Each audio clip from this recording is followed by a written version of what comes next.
welcome to another episode of Literary Gladiators, the show where we discuss and debate literature in all of its forms. If it's written work, it's game. Like the mind games I'm being played. Let's meet the panel. You took my box away. Andrew? Oh, Dan? Charlie. And I'm Josh. Dan, welcome back to our panel. This is your sixth consecutive season that you've been on the show. Yes, congratulations. And Charlie, who has been a staple to this program. He is one of two people to be on the show for all 7 seasons. And you put up with me for so long. He's like Josh's second in command.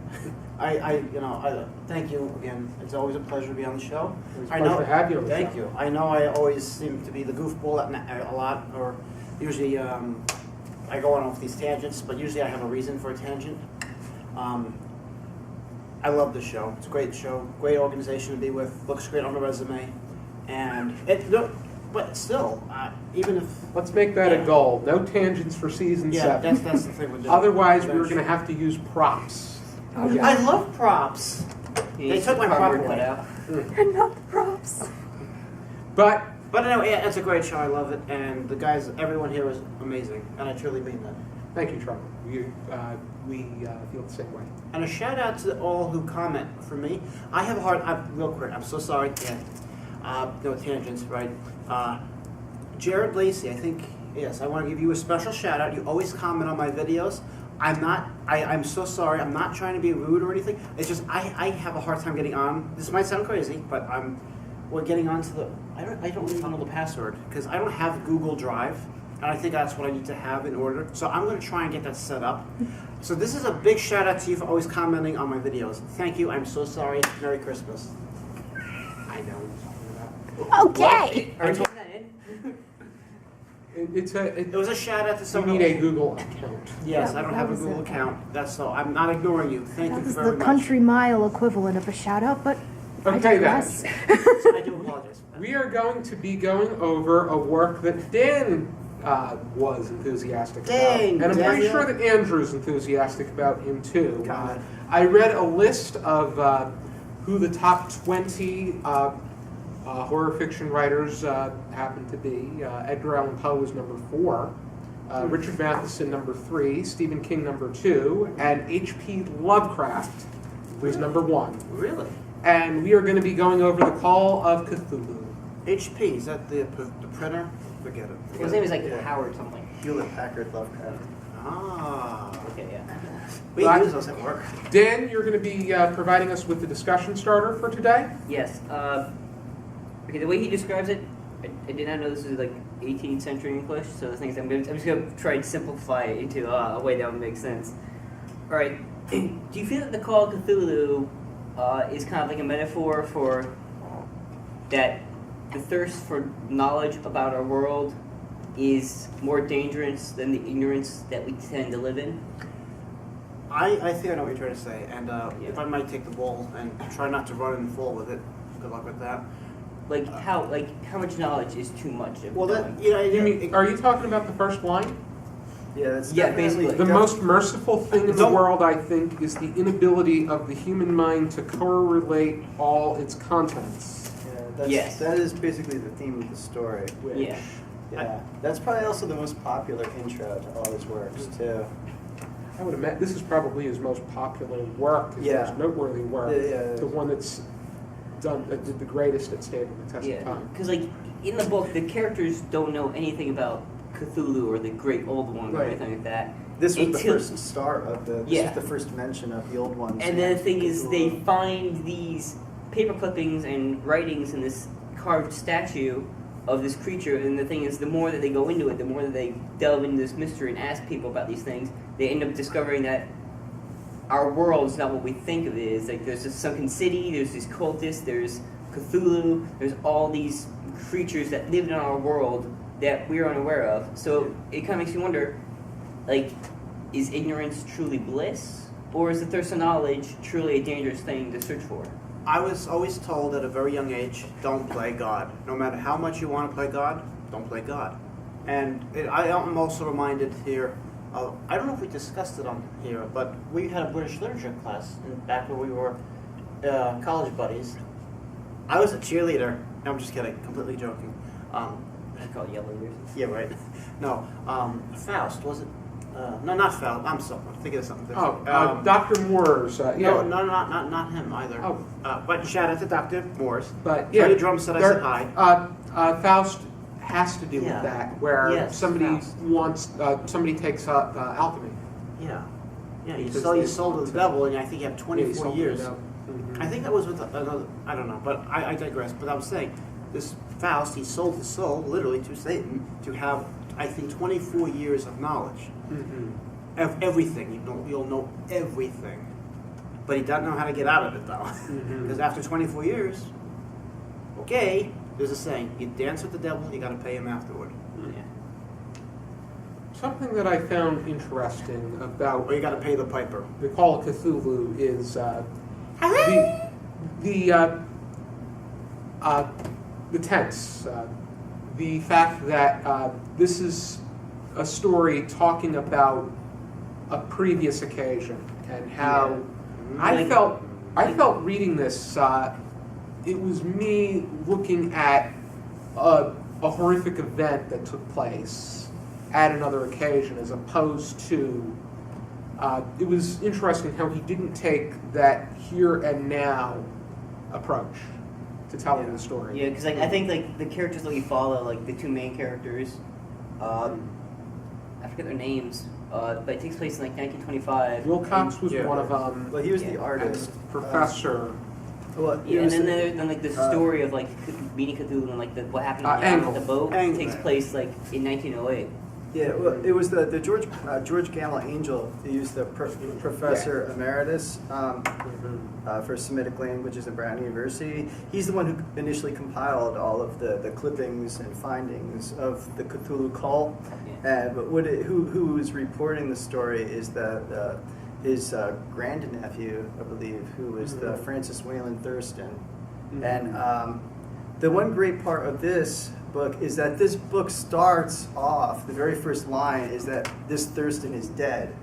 It's like found among the papers of the late Francis Wayland Thurston of Boston.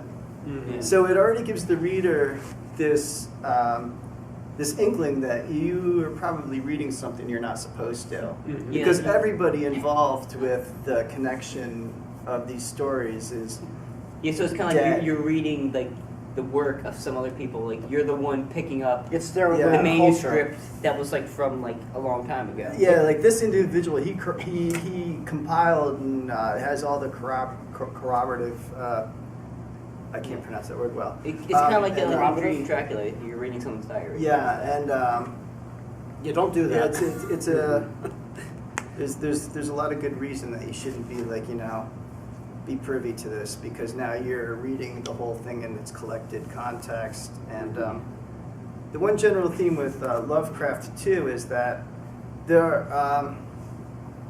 it's possible that there is a god, but it is of such an ancient nature that at the best it's probably indifferent to you, and at its worst it's probably inimical. So Big words. you're best off not bringing attention to yourself. Well, yeah, well, it mentions And like you look at- Cthulhu came from the stars a millennia ago, Yeah. along with others, Yeah. which I don't think they really mention many of them. But the thing is, it's Right. mentioned that Cthulhu isn't the only one. He's described as Like, male. he's like the priest. He's like the high priest. Yeah, who- Oh, like yeah, an yeah, elder. which is kind of weird because the other ones are called like gods, but he's not Yeah. considered a god. Yeah. Yeah. Yeah. First good, thing, good point. first Yeah. impression about Cthulhu. Once you get the complete foundation of who he is, did you simultaneously think about Xenu? I thought of Mothman. Xenu, the Scientologist. Oh, that's what I was going to say. The Scientology. Yeah, Okay. it's similar. Yeah. That's the first thing I think of. Well, you an know what? octopus-like. They were kind of Yep. contemporaries. They kind of Mhm. wrote around the same. Lovecraft a little earlier, Mhm. but Well, They're- they mentioned that Cthulhu is like a mixture of like an octopus, a dragon, and Uh, like a human. A monster of vaguely anthropoid outline, but with an octopus-like head whose face was a mass of feelers, a scaly, rubbery-looking body, prodigious claws on hind and 4 feet, and long, narrow wings behind. And he went that way, officer. I heard different descriptions. Yeah. On one point, it's pulpy tentacled head, Mhm. grotesque scaly body, and rudimentary wings. Yeah. And then there's also cuttlefish head, dragon body, Yeah. scaly wings. So you'll get that in a lot of Lovecraft Something things. like there's a Yeah. picture on the bottom of what Cthulhu kind of looks like. Yeah. Well, he's got a different picture in here. Yeah, and there's also this like kind of pseudo-cubist. And you're wearing a impression shirt of it. of. Oh yeah, and he also looks like this sometimes. Don't take it off, though. Okay. Yeah. He also. But the thing with Lovecraft is that he'll often either whether he'll juxtapose it, like he'll have like different languages, like he won't be pronounced exactly the same. It's like it's usually portraying like people are coming together Yeah, with he's their also best created like this abilities sometimes, to too. explain what they saw and heard. Or could even look like me without shaving. So he was great in that respect, whereas there's varied accounts of descriptions of what things were. But amongst all of those descriptions, it kind of equaled, you know, the illustrations we have on the covers. Yeah. Because like, there's sort of like if you look at it in the real world, like The real like world think is of, like scary. look at like the way the devil looks and like the way that angels look to like us, like our Mhm. world religions, like we don't exactly know what angels look like. We don't exactly know what demons look like. We have no idea what the devil looks like. So it's kind of like the same thing. Like It's depicted. they, you know. depending on the It's culture you all- go to, they have different depictions of these beings. Yeah. So it makes sense that they would have different depictions of what Cthulhu looked like or what the other great ones look Yeah, like. no, exactly. And also these Cthulhu impressions are mostly coming from dreams. All right, here's another approach I was going to trying to come out with. You're right. Going off what you said, we don't know what these creatures look like. We are just, especially myself, you know, Catholic Christian. You know, God is supposed to be a divine light. Well, okay, I think that's an interesting yeah. point because we really don't know what the Loch Ness Monster or Bigfoot look like. Well, actually, I think they proved Nessie was a hoax. Only one of the pictures was Just just kidding. be hooks. Yeah, But Nessie. I mean, granted, I that think. state of mind where we all have different ideas as to Yeah. what they look like, but yet they engage in such this incredible sense of horror. I mean, to me, my God looks like, even though I'm Catholic, it should you know, is either male or female, divine light. People go to school, okay? Priests who come to the seminary, they go and they study and they study and I tell you something. I know people who have gone in and they've just come right up because they said and it's not because of the affair, you know, the stuff they're not supposed to do as a priest. It's just an amount of knowledge they have to have, and then I simply don't know the answer. So that's why, you know, I mean, I do apologize for moving off on a slight tangent here, slight being the key word here again, but there is a point to it.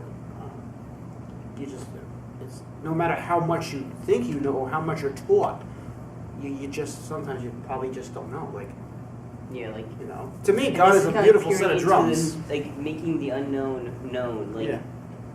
like obviously we know this is a work of fiction, Yeah. right? Mhm. Right, Wait, but it he is? sets it in the real world and kind of sets up the writing kind of like it's a real story. Yeah. He did that with a Yeah. lot of his work. So they had Yeah. New England settings, Yeah. but yet he created different towns. I don't Yeah, like- but this is one of his only stories that it's like real schools, real town. There's no Arkham. Yeah, There- I think this- it's like based in Brown Boston at one University. point.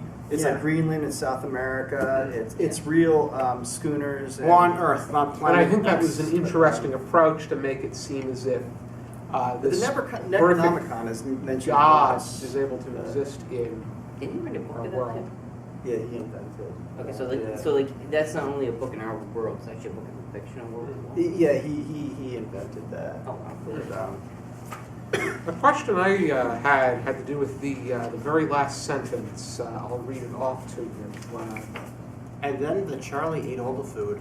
Yeah. Let me pray that if I do not survive this manuscript, my executors may put caution before audacity, and see that it meets no other eye. So like the cultists wanted to keep this a secret. Well, yeah, and they were not explicitly said, but it was pretty I love elephants. pretty closely reasoned that it was the cultists who killed everybody who was in possession of this knowledge. Like from his uncle in the beginning, there's this African American seafarer who.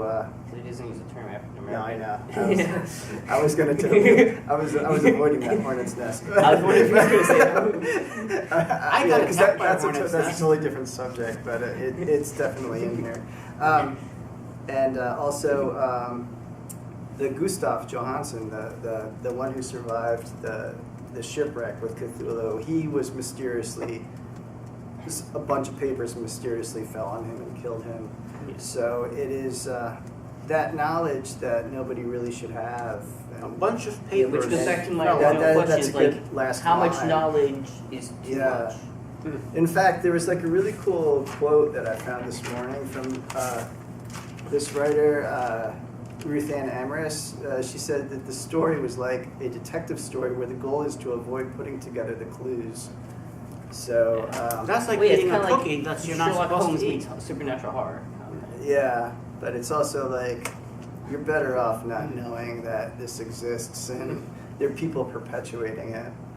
Yeah. There are some things that only create a greater sense of horror and paranoia and discomfort, but Sorry about that. I think that as long as, I think that knowledge, it's not knowledge itself, it's how you use it. That, Very true. Very it's, true. Yeah. And the type of knowledge. You know. And if you have this knowledge, are you going to use it for good, for bad? Are you going to use it for your own personal? I mean, let's say I knew everything. I would cure all diseases. Oh, wait a minute. I'm playing God. I would be in so much trouble. Because as much as I see all this stuff in the world, all of us, we all see it. We're not blind. Some of us are. Okay, you know what I'm trying to say. I mean, I want to donate every time I see something. Like, here's to St. Jude, here's to Shriners, here's to this, here's to that. And then I have no money. And in a way, I kind of feel like I'm playing God because I'm trying to give all, help, volunteer, give all the money I have, and That's kind of what he's mentioned in the book, like the cultists want to like gain immortality by summoning Cthulhu. you just don't play God. That's the thing. already, was there anything anybody else wanted to bring up about the text? I like the structure that it's written in because it's kind of like you're reading a manuscript that actually existed, Mm-hmm. all right, that was Yes. written years ago, which it kind of was. It was written in 1925, published in 1928. Mm-hmm. The story takes place in 1925 and 1908. But what I want to say is that the mixture of what the story is, because it's not just a supernatural horror, it's Mhm. kind of like, some of a psychological horror, and kind of like a mystery novel as well. And I love that the fact that just all that stuff mixed in, and it just creates like an interesting story that Mhm. I would want to read more of. It reminds me a lot about reading on the shark attacks that took place at on the Jersey Shore in 1916. Yeah, and then finding the sharks are just like great old ones. Mm-hmm. That'd be a great twist. And this is it. This is the There's like the Jaws situation Cthulhu in, crossover. in the vein of a horror. It's a movie. story. Send Steven Spielberg. And I could be the whale. Sure, we'll play a wild movie. Yeah, I could be the whale. I'll be Wally the whale who doesn't. Josh will be the guy who'd be like, we need a bigger boat. Well, I could be the bigger Oh, you boat. mean like the best character. Roy Scheider? Yeah. Yeah. Oh no, that was That's Jaws. Jaws. Stop, man. I'm told. We made a joke about a Jaws Cthulhu crossover. How we got that? Already, did anybody have final thoughts, such? Don't play God and don't play with fire. Thirst for knowledge is very dangerous. Ready? Use it for good. It was interesting that you brought up H.P. Lovecraft possibly having Asperger's syndrome. It was quite interesting how, the fact that he was perhaps the most, him and Edgar Allan Poe are probably deemed the most renowned horror fiction writers, Yeah, ones that have possess this great deal of merit. I would say Stephen King is the master of modern day horror. Stephen King? Oh, uh, sorry. Lovecraft, he was a very mysterious, enigmatic individual. That's the impression I always got from him. Yeah, and it was said that he probably had Asperger's syndrome because it was never really confirmed. Because I don't think that like Asperger's syndrome or autism was really a big thing. Dr. Asperger, I don't even know if he was he wasn't practicing during the time. It was named after him, and I think it was originally discovered in 1944. Yeah, H.P. Lovecraft died in 1937. Yeah. Yes, I know. It was. I don't know if it was. It was. I would say that at this time you call it the condition we know today as Asperger's, because Hans Christian Andersen, James Joyce, were other literary figures that may have had the condition. Yeah, and I don't think people didn't really know, like the medical science back then wasn't really great to know what that was. Let's show everyone the books that we I ate mine. referred to. Mine is Great Tales of mine is H.P. Lovecraft, Great Tales of Horror. My mother, whom I love dearly, bought this for me while she was at BJ's. Shout out to Mrs. Caparelli. I read it online, being the idiot I am, because I couldn't get the book in time, so I relied on these. And these are really good. Mine is Tales of H.P. Lovecraft. It's selected and edited by Joyce Carol Oates. But you can't eat that. No, I tried. And there's an introduction by her as well. Mine is H.P. Lovecraft, The Mysterious Man from Darkness. This is not The Call of Cthulhu. This is a biography on him, which thankfully Josh gave to me. This is where I actually got the question from, so I was quoting it from this. Yeah. I read the book online, but the thing is, if you want to know more about H.P. Lovecraft and his other work, definitely get this book, and it shows not only about him, but the other writers who he's inspired throughout the years. We'll definitely have to consider checking out that biography at some point in time. We'll have to buy one. It's a very good book. I'll give it to you after I've known it. I think we'll see. Right. Be sure to join us next time for another episode of Literary Gladiators. For now, keep reading. And eating.